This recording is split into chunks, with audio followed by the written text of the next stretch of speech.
Olá, tudo bem?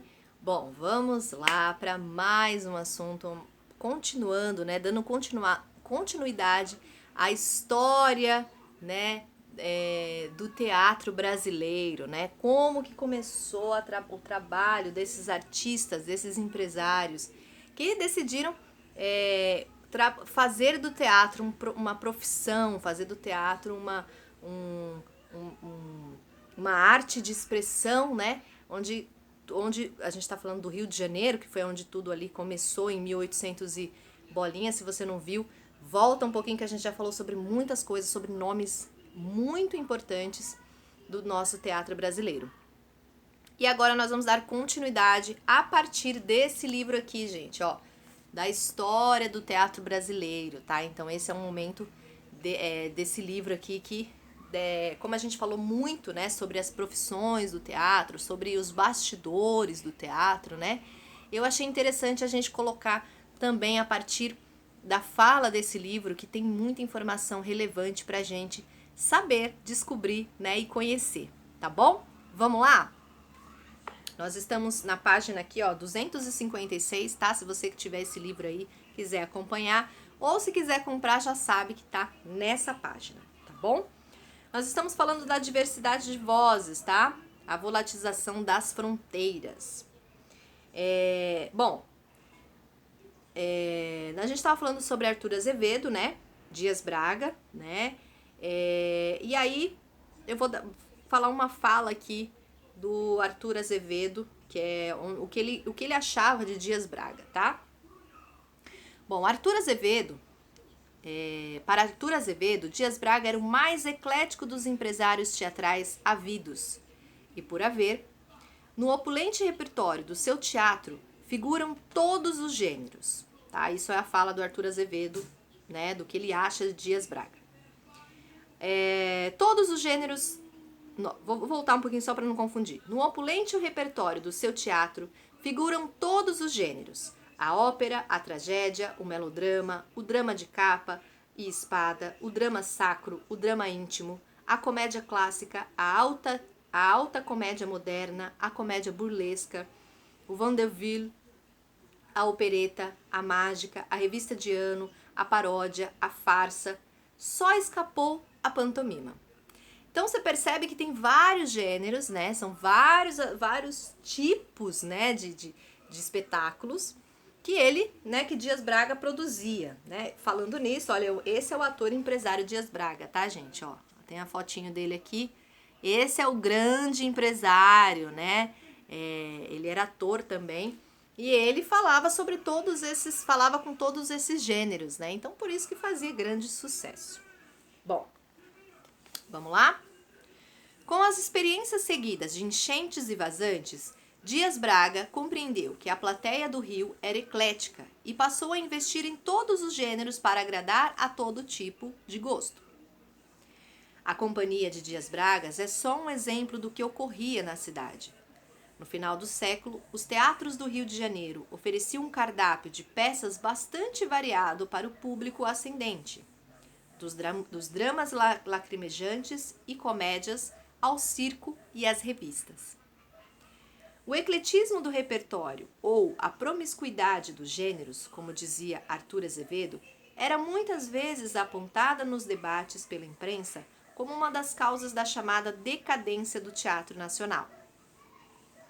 Comentando um artigo de Luiz Castro publicado no Diário do Comércio de São Paulo, em que o autor incluía mais uma vez a promiscuidade dos gêneros como responsável pela decadência nos teatros de Arthur Azevedo, concordando, acrescenta. Então vamos ver o que Arthur Azevedo fala sobre essa situação, né? Lembrando que ele falou de Dias Braga, dessa promiscuidade, como ele colocou, de gêneros.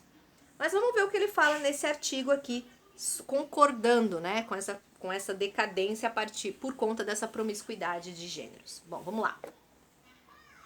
Não pode ser tomado a sério o ator que hoje se apresenta em público representando um xexé de mágica e amanhã um pai nobre de melodrama. Se esse artista não for dotado de um talento excepcional, fará rir todas as vezes que interpretar um papel dramático e produzirá na plateia uma impressão de melancolia todas as vezes que o seu papel for cômico. O pobre Vasquez arrancava gargalhadas ao público todas as vezes que procurava alienar a sua extraordinária vis cômica, representando papéis dramáticos, tais como o Dr. Mateus, nas Lágrimas de Maria, e outros em que ele era simplesmente deplorável. Então, olha a pressão para esses atores que tinham que sobreviver, que queriam fazer arte, queriam trabalhar, enfim, a gente já falou sobre isso, tinha de tudo. Mas olha a dificuldade desses artistas que tinham os grandes críticos que iam assistir e observar, né? Imagina para esse ator que tinha uma veia cômica muito forte, né? Uma veia que tinha, né? A gente fala que é uma veia cômica, que é uma pessoa que tem a expressividade, traz o riso com facilidade, sabe o tempo, né? Sabe trabalhar com o tempo do riso, né? Que é diferente do drama. E aí de dia, por exemplo, ele apresentava uma coisa e à noite ele tinha que apresentar um drama. Então, geralmente as pessoas que assistiam aquele espetáculo de dia iam à noite assistir o drama e via aquele mesmo ator, né? E muitos aí não tinham também a facilidade de trabalhar todos esses gêneros, né? Então isso era uma grande pressão para esses atores que precisavam trabalhar, precisavam colocar a sua arte e ainda se deparar com grandes... Imagina Arthur Azevedo sentado na plateia, criticando o seu trabalho, você tendo que representar ali, ele ali falando. Era um peso, então era uma coisa séria, não era brincadeira, né? Era algo muito sério. Bom, vamos continuar aqui. O ecletismo da programação das casas de espetáculo era, no entanto, mais um esforço no sentido de atrair os espectadores que também demonstravam interessar-se pela grande variedade de gêneros, sendo o público tão eclético quanto a programação oferecida. Então, como as pessoas estavam indo muito ao teatro, gostavam, eles pensavam dessa maneira, que era uma forma de colocar, uma forma de trazer mais público, né? Mas vamos lá. No Rio, há apenas um círculo muito restrito que frequenta os espetáculos, e ele não é bastante grande para encher vários teatros ao mesmo tempo e durante muito tempo. Encontra-se sempre as mesmas pessoas, tanto no circo, como na ópera, na comédia, como no drama. A grande massa do público, comerciantes, industriais, operários, só frequenta o teatro aos sábados e aos domingos para distrair-se um pouco. Então, né, engraçado, né? Você vê que tem toda essa preocupação, né? De quem tá indo, né? Vamos ampliar, vamos fazer, vamos tentar trazer mais público. Vamos continuar então. O público do circo, no entanto, seria ainda mais amplo que o do teatro. Em um artigo de seu livro de 1916, Múcio da Paixão analisa a relação do público com o circo e o teatro. Olha que legal! Expondo impressões pessoais, o autor acredita que na vastíssima massa dos que gostam de se divertir à noite, pode-se fazer essa divisão racional. 2/3 vão para o circo, 1/3 vai para o teatro. Ainda segundo o autor, pode-se acreditar que metade do público do teatro também deve frequentar o circo. O teatro vai o burguês proprietário e capitalista, o comerciante, o operário, o rapaz do comércio, o jornalista, por dever do ofício. E ao circo vão todos esses e mais todos os trabalhadores manuais, toda a massa trabalhadora que constitui a maioria da população. Talvez porque o circo ele é mais leve nesse sentido, né? Fora as comédias, né? Fora as comédias que são do teatro que são bem leves, o circo tem aquela coisa das acrobacias, né? Dos grandes efeitos, né? Então acho que isso também levavam, né?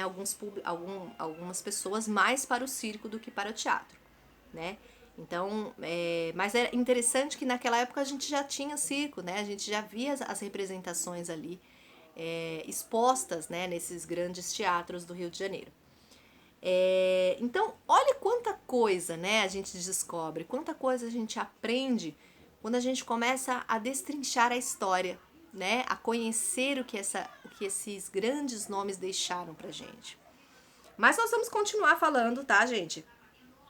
Tem muita coisa aqui para falar, vamos ver o que vai acontecer, vamos ver se vai parar com o teatro, se vai ter essa decadência, o que vai acontecer. Nós vamos saber tudo aqui desses grandes críticos aqui, tá bom? Muito obrigada e até a próxima!